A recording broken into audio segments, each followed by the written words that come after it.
Hello there, sports fans. This is Joe DuPont, and I just got back from a trip to the southwest there, actually Utah, and it was very, very interesting. And I'm really amazed at people's outlook as to what happened to poor Dr. David Dao.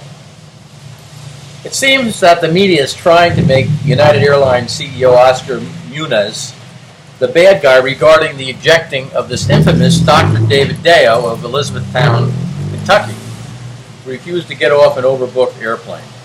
Dr. Dao had his medical license suspended for about 10 years for illegally prescribing painkillers, including to a patient in exchange for sex. Now, I got to wonder what his daughter and his wife think about this wonderful person who would stoop that low to take advantage of someone who's addicted. And I also wonder if Dr. Dao paid income taxes on the alleged $234,664 he claimed to have won playing poker while he was suspended. And in fact, for him to claim that he's a doctor, he's on really strict grounds. He can only, I think, take care of one person a week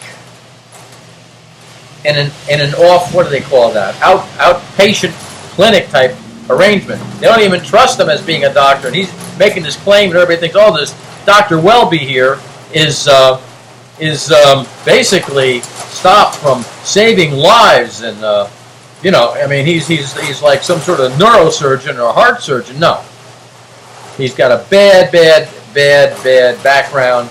And that probably has something to do with the reason why he was an idiot and not leaving. Now listen, he could have driven. Well, let's put it this way. Anyone who flew during that timeline where Dr. Dao was disruptive knows that all the airlines were trying to compensate for Delta Airlines scheduling disaster. Without the minimum legal requirements for aircrews, airliners can't fly. So getting crew members to aircraft deficient in staff would allow hundreds and hundreds of innocent passengers to make their flight. Dr. Dao could have driven back to Kentucky from Chicago in about 4.5 hours for the sake of his, quote, patients, which he had to get to. But no, he was willing to delay his plane and the plane which needed the crew so he could have his 15 minutes of fame. All I know is that Delta Airlines accommodated me after I missed their flight thanks to Delta's screw-up. They did not have to do that because I did not have refundable tickets, but they did, which demonstrates a sense of corporate compassion. Dr. Dao, you should get a life. You really should get a life. You're a really nasty guy, and it just shows. It just shows that what do they say? Zebras don't change their stripes or whatever. You're a real piece of work, and for your family to defend you like that after you're a sleazebag, and you should probably have gone to jail. So you wouldn't even made that flight. You know, it's a crying shame. And I'm very surprised at the attitude of most people who just hate corporate America. I really wish that all the airlines would just cease flying for maybe, I don't know, a month, 3 months, half a year, and then have you guys beg them on your hands and knees just to fly again. Flying is an amazing thing. They got a lot to deal with without people making stinks about that. Now, I have a question. How long do you think they should let that guy sit in that seat and do nothing? Half an hour? 2 hours? A day? A week? How long should they have tied up that plane for that prick to get his way? His wife left.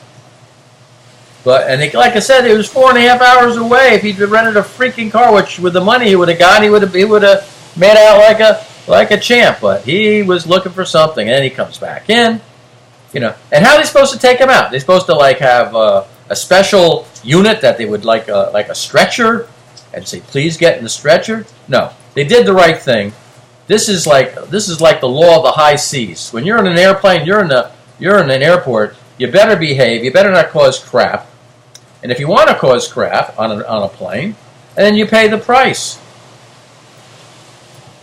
This is not a perfect world, and the airlines have a difficult difficult job. And so I really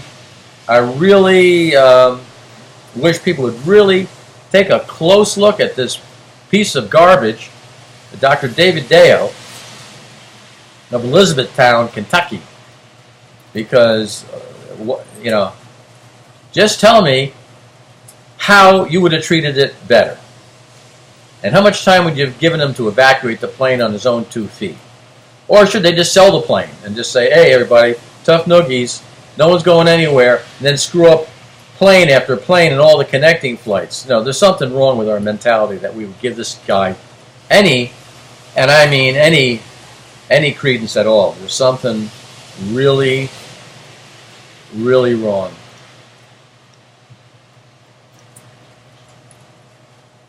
So that's all I have to say about that, I guess, right? Let's see if I can find what I'm looking for. Yes, here we go. Here we go. All right, well, it's late. It's raining in Tawanda. I eventually made my flight to St. George to see my brother's 80th birthday. It took me 24 hours and a lot of cancellations and being flexible. And eventually I had to drive from Denver 6.5 hours. After my Delta flight took me to Denver from Salt Lake City and from St. George.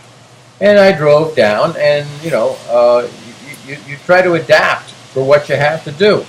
So if I can drive 6.5 hours, that damn doctor can drive 4.5 hours and not get the crap knocked out of him. And the media should ask his daughter, what does he think about her father giving drugs so he can have sex with the patient? That is real class, a real class guy.